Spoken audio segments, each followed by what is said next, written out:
Mes bien-aimés dans le Seigneur, que la grâce et la paix de notre Seigneur et Sauveur Jésus-Christ soient avec vous tous. Amen. Et nous bénissons le nom de notre Seigneur Jésus-Christ pour le privilège qu'il nous accorde dimanche après dimanche d'être ici dans sa sainte présence pour l'adorer. Maintenant, nous allons écouter sa parole. C'est dans Éphésiens chapitre 4, verset 1er. Et je vais terminer au verset 6, parce que le temps nous presse. Et Éphésiens 4, verset 1er à 6. L'unité de la foi. Je vous exhorte donc, moi, le prisonnier dans le Seigneur, à marcher d'une manière digne de la vocation qui vous a été adressée, en toute humilité et douceur, avec patience, vous supportant les uns les autres avec charité, c'est-à-dire avec amour, vous efforçant de conserver l'unité de l'esprit par le lien de la paix. Il y a un seul corps et un seul esprit, comme aussi vous avez été appelés à une seule espérance par votre vocation. Il y a un seul Seigneur, une seule foi, un seul baptême, un seul Dieu et Père de tous, qui est au-dessus de tous, et parmi tous et en tous. Que l'Assemblée de Dieu dise Amen. Amen. Merci, vous pouvez vous asseoir. L'unité de la foi. L'apôtre Paul a pris bien soin de dresser ce portrait de la marche du chrétien digne de l'Évangile pour nous faire comprendre que nous devons marcher d'une manière digne de la vocation, c'est-à-dire de l'appel que Dieu nous a adressé, de l'appel qu'il a lancé sur notre vie, à chacun de nous. L'apôtre Paul utilise le mot exhorter, un verbe, exhorter, en grec qui signifie je vous encourage, je vous prie, je vous supplie. Moi, le prisonnier dans le Seigneur, parce que l'apôtre Paul s'est fait prisonnier à cause de l'Évangile, mais il se considère prisonnier de Christ, d'abord et avant tout. Être prisonnier de Christ, c'est un grand privilège. Amen. Être esclave de Christ, c'est un grand privilège. Ce n'est pas un esclave, nous ne sommes pas des esclaves asservis sous une tutelle rigide, farouche, mais plutôt nous sommes sous la tutelle, la dépendance de Dieu, un Dieu d'amour. Nous sommes prisonniers de lui en tant que serviteurs et servantes de Jésus-Christ. C'est vrai que l'apôtre Paul a été fait prisonnier pour la cause de l'Évangile à Rome. C'était pour une noble cause, une bonne. Alors il dit que je vous exhorte donc, moi, le prisonnier dans le Seigneur, à marcher. Il y a un exercice à faire, de l'action, à marcher d'une manière digne. Digne. Dans l'original, c'est de poids égal. Digne de la vocation qui vous a été adressée. Vocation, c'est un terme latin. Vocare, appel, appeler. Dieu nous a appelés à sa suite, à le servir. En toute humilité. En toute humilité. Il veut dire, chacun de nous, nous sommes appelés pour servir Dieu. Ce n'est pas parce que nous l'avons mérité. Rien du tout de Dieu. Nous n'avons rien mérité, mais il nous a fait grâce. Et c'est pour cette raison qu'il nous demande de marcher en Jésus-Christ, en lui, en toute humilité. Humilité et douceur. Douceur. Bonté. Tendresse. Avec patience. Patience. C'est un mot qu'il faut souvent, vous et moi, nous n'avons pas. Et cette vertu. La patience. La patience à toute épreuve. Nous devons demander à Dieu d'avoir de la patience, de le servir, de marcher avec lui, tout en étant enraciné en lui. Patience, c'est un mot latin. Passus, passusum, qui signifie patience, souffrir. Souffrir même. Donc, c'est la signification du mot patience, souffrir. Comme on peut voir dans les hôpitaux, les patients. C'est-à-dire les gens qui souffrent. Patience. Donc, lorsque nous avons de la patience, eh bien, nous souffrons aussi. Parce que patience fait nous souffrir. Est-ce que c'est pas vrai? Mais oui, souvent patient envers quelqu'un, vous souffrez, oui.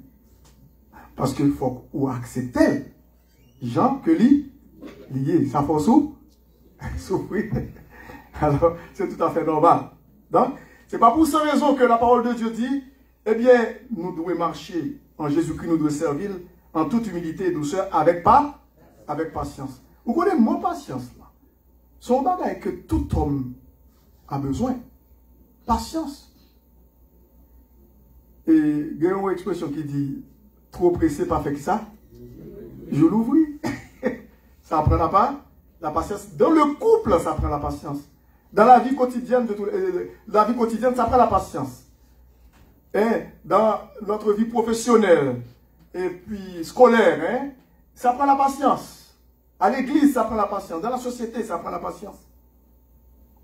Et c'est pour cette raison que dans 1 Corinthiens 13, nous voyons que la patience est figurée en premier lieu comme vertu et vraiment exceptionnelle. Lorsque nous regardons dans 1 Corinthiens chapitre 13, l'apôtre Paul dit, lorsqu'il a parlé de la charité ou l'amour, regardons un peu dans 1 Corinthiens 13, à partir de verset 4. Il dit la charité est pas patient. Premier bagage du tout. Parce que lorsqu'on lit, lorsque vous commencez dans le verset premier, parce qu'il y a d'autres versions qui disent l'amour. Soit l'amour, c'est même pas du tout pour la charité. La charité. Quand je parlerai les langues des hommes et des anges, si je n'ai pas la charité ou si je n'ai pas l'amour, je suis un airain qui résonne ou une cymbale qui retentit, fait bruit pour rien. Ça prend l'amour. Si moi avec vous, nous n'avons pas l'amour, eh bien, il n'est pas bon. Ça prend le cause en pile, dégâts, en pile problème, nous allons faire l'autre souffrir. Et puis il dit, et quand j'aurai le don de prophétie, la science de tous les mystères et toute la connaissance, quand j'aurai même toute la foi jusqu'à transporter des montagnes, si je n'ai pas la charité ou bien l'amour, je ne suis rien. Je ne suis rien. Et puis, quand l'autre bagarre encore, même si nous sommes généreux, nous faisons œuvre, nous baillons nourriture, nous dépensons tout à voir. Et quand je distribuerai tous mes biens pour la nourriture des pauvres, nous faisons aumône. Quand je livrerai même mon corps pour être brûlé, pensant que son bon bagage m'a fait parce que t'as mouru dans la place où nous doit. Tout dépend de qui sentiment, avec qui objectif nous fait, est-ce que son spectacle nous offrir pour tout le monde. Ouais. Il dit, quand je distribuerai tous mes biens pour la nourriture des pauvres, quand je livrerai même mon corps pour être brûlé, si je n'ai pas la charité ou l'amour, cela ne me sert de rien. Et puis, les jours, là, on y a la explique, on a décrit ça, ça veut dire la charité, qui j'ai la charité, ou du moins, qui j'ai l'amour. Qu'est-ce que ça veut dire l'amour de Dieu? C'est pas n'importe quel amour. C'est pas l'amour érotique, éros, qui veut dire un garçon et mon fils, un peu juste pour beauté extérieure, après ça, quelques années, et puis il commence derrière l'autre jeune fille qui puis jeune, qui dit non, c'est pas ça. La charité, la première chose, la première bagarre, première vertu, l'amour ou la charité est patiente. Vous voyez? Patiente. Ça prend la patience pour vivre avec le monde. Il va vrai? Et puis ça prend la patience pour vivre avec vous tout. Il va vrai? Est-ce qu'on l'a avec moi? Oui, ça prend la patience.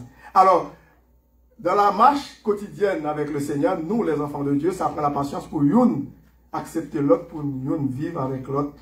Et parfois, nous sommes capables même de dire pour nous endurer l'autre.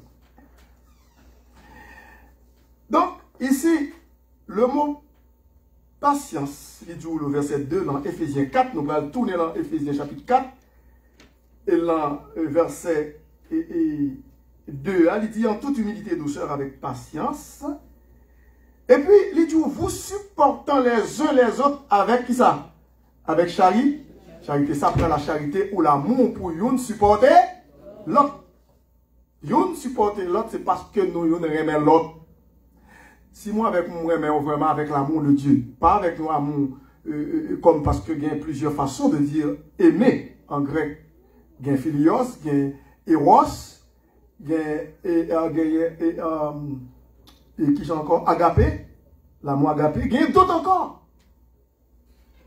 Mais l'amour qui est plus profond pour l'éternité, c'est l'amour agapé, qui signifie l'amour de Dieu. C'est lui qui voyé Jésus-Christ mourir pour nous. Donc, il mettait même amour ça dans le cœur, moi, dans le cœur, pour nous aimer l'autre. Si que ou pas amour ça, c'est difficile pour aimer l'autre. Et c'est le plus gros problème dans le monde que nous gagnons, ou après l'égoïsme. Chaque monde veut pire que l'autre. Chaque monde veut accaparer tout bien que l'autre. Bon Dieu, il sépare, il met dans la nature. Nous, qu'on a habitué à dire l'homme, qu'on a habitué à dire que bon Dieu compte bail, mais il ne sait pas. Est-ce que c'est vrai? C'est pas vrai. C'est pas vrai. C'est faux. Nous pas dire bon Dieu compte bail, il va compte séparer. Bon Dieu bail, mettez tout bagaille. Mais il y a qui égoïste que l'autre avare. C'est ça qui a passé dans tous les pays du monde, dans tous les pays du monde.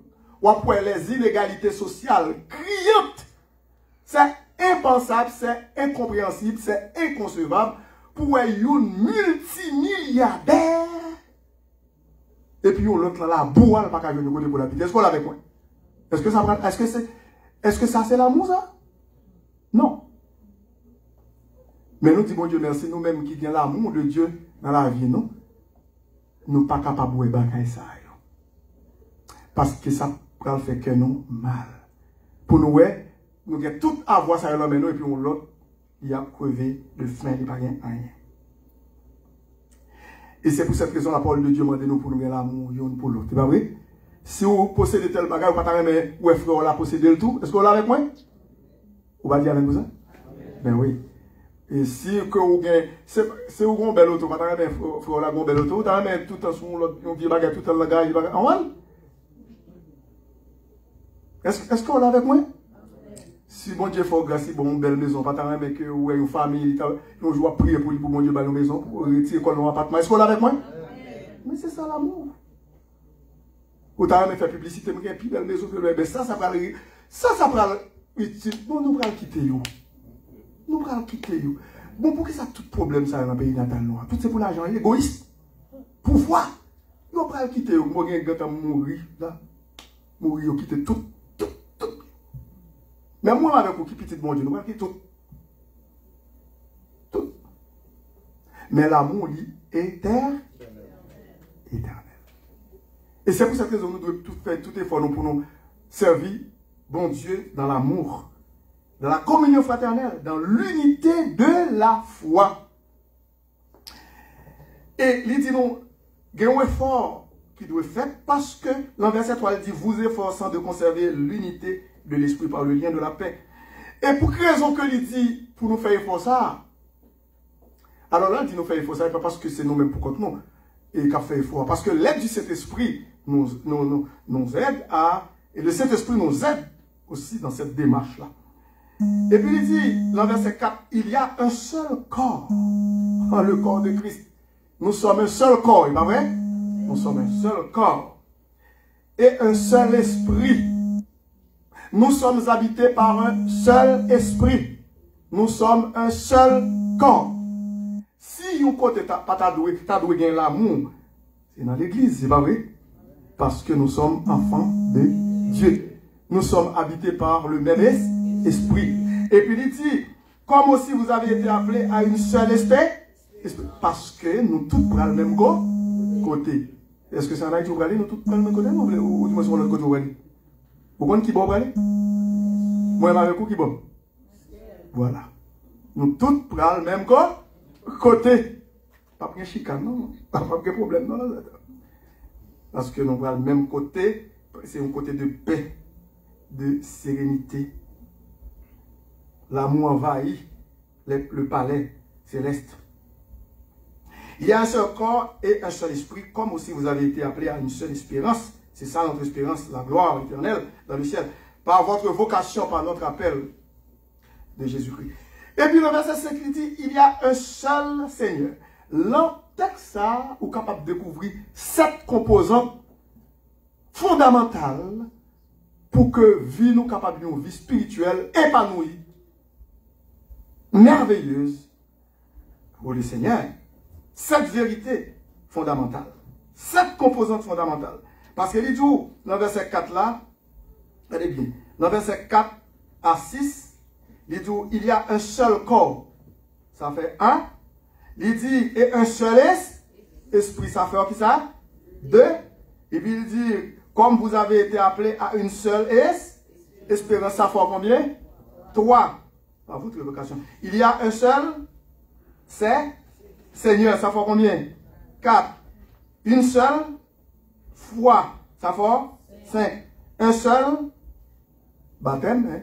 Nous avons été baptisés au nom de Jésus-Christ, le Père, le Fils et le Saint-Esprit, baptême de Jésus. Un seul Seigneur, une seule foi et un seul baptême. Ça fait combien? 6. 6. Un seul Dieu. Combien il est là? Voilà. Ouais. Alors, ici, il y a ce qu'on appelle le chiffre de la perfection. 7. 7 vérités fondamentales que bon Dieu mettait à notre disposition pour nous servir, pour nous vivre une vie spirituelle magnifique, merveilleuse, épanouie. Pour quelle raison? Parce que nous sommes un seul corps, nous avons le même esprit, nous n'avons pas 2 esprits, 3 esprits, nous avons le même. Et puis, nous avons la même espérance, nous avons le même côté. Nous avons le même Seigneur, Jésus-Christ, nous avons la même foi. Nous plongeons dans la même confession de baptême, de loi. Nous avons le même Dieu et Père de tous, qui est au-dessus de tous et parmi tous et en tous. Et c'est pour cette raison que le psaume 133, verset 1er, comme nous l'avons dit matin, elle dit, oh, voici qu'il est agréable. Il est doux pour des frères et sœurs de demeurer ensemble. Vous passez tout content parce que nous avons frères et sœurs là avec nous. Nous avons chanté le même cantique. Avant de terminer, est-ce que nous avons monde qui n'a pas l'amour de Dieu dans lui? Si vous avez monde qui n'a pas Jésus-Christ dans la vie, avant de terminer là, nous connaissons le temps pour accepter Jésus-Christ comme Sauveur et Seigneur. Personnel. Parce que le temps est court, mes bien-aimés. Pour tout bagage qui a passé ici, parce que tout ça que Jésus-Christ a annoncé. Les prophéties. Matthieu 24, il a entendu. Luc 21, il a entendu. En pile bagage qui a fait. Tremblement de terre, famine, bagarre sur la terre, les guerres. Écoute, il y en a mangé l'autre. Ça a démontré que l'église pas loin pour la faire utile. Est-ce qu'on est avec moi? Lorsque vous avez tout bagage ça, vous commencez à redresser tout dit, mais c'est Jésus-Christ, ça a passé là, semble-t-il qu'on va loin pour retourner, on va loin pour m'aller. Eh bien, on a profité de vivre dans l'amour. Amen. Si vous te manqué à ça, mais bien aimé, faites effort. Si moi, pour nous te manqué à cela, c'est le temps pour nous rattraper. Nous avons racheté le moment ça. Parce que nous te manqué à devoir pour nous remettre l'autre. Et mes frères et sœurs, et nous devons même aimer les gens qui fait nous mal tout, oui. Matthieu 5, il dit ça. Priez pour eux tout, que mon Dieu est capable de tirer voile ça qui est aveugle. C'est parce que vous n'avez pas l'amour de Dieu, pas cet esprit mondial dans la vie qui fait mal. Si vous voyez tout mal, c'est fait sur la terre là. C'est parce que vous n'avez pas Christ dans la vie. Alors nous-mêmes qui avons Christ dans la vie, nous disons bon Dieu merci, mais nous ne pouvons pas chiter sous fauteuil, non. Il est temps pour que nous prêchions l'évangile, évangéliser, faire connaître qu'il y a un vrai amour, c'est Jésus-Christ. Amen. On marche dans l'unité de l'esprit, parce que nous sommes des frères et sœurs. Que mon Dieu bénisse. Et donc je vais prier comme d'habitude, comme de coutume, je vais demander à ceux et celles qui m'ont suivi sur les réseaux sociaux, et même dans la salle qui n'ont pas encore Jésus-Christ dans leur vie, ils peuvent faire cette courte prière avec moi. Seigneur Jésus, je te demande pardon pour mes péchés. Tu es venu mourir pour moi sur la croix. Tu as versé ton sang précieux pour me donner la vie.